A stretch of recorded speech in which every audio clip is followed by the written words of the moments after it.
pushing ahead with the project to modernize and expand the Jomo Kenyatta International Airport, despite concerns over lack of transparency and accountability. The state has denied any links with controversial businessman Wicknell Chivayo's firm, IMC Construction Kenya, after pressure from lawmakers mounted for state to give full disclosure on JKIA expansion tendering.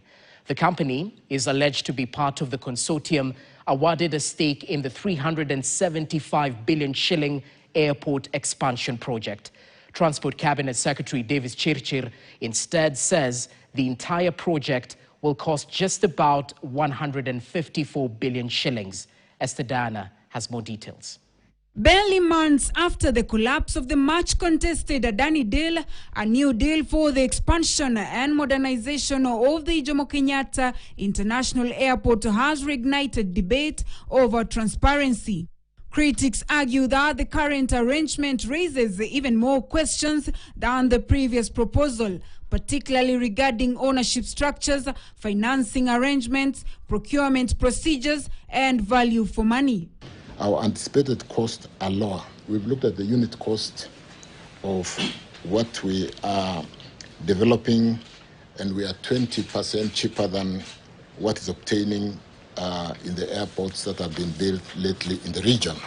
Reports across media have indicated that IMC Construction, in a joint venture with China Construction Communication Company, had won the tender to upgrade the airport at a cost of 375 billion shillings. Transport Cabinet Secretary Davis Chirchir has, however, refused the reports, saying that the contract amount would not exceed 154.2 billion shillings and that the government is still evaluating the tenders. The government does not anticipate the contract award to exceed 154.2 billion.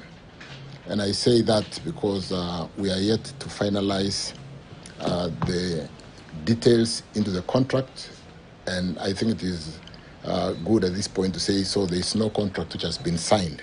The figure of 375 billion, which you see in the section of the media, is 2.5 times the cost that we do not expect to exceed.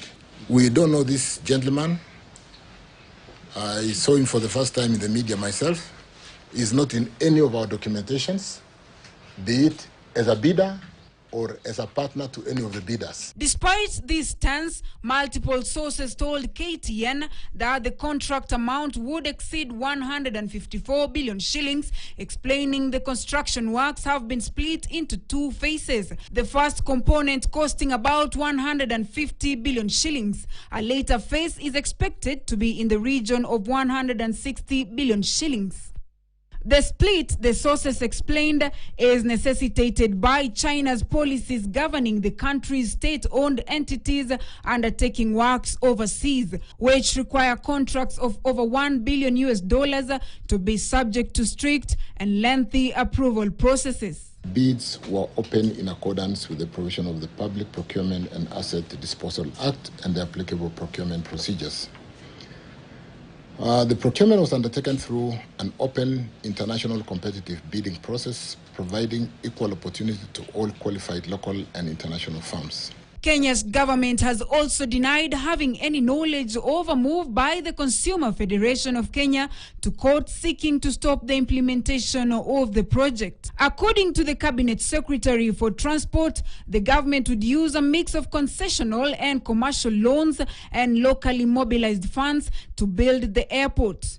The project is intended to be funded through leveraging of airport-based revenue streams, including the airport service charge and other revenue streams.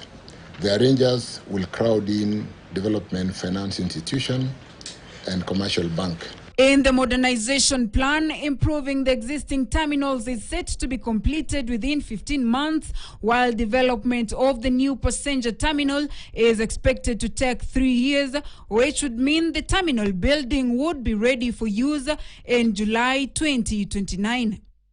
Under this new deal, the current terminal will be expanded to 12 million passenger capacity, while the new terminal will handle 10 million passengers, making JKIA's passenger capacity 22 million per year.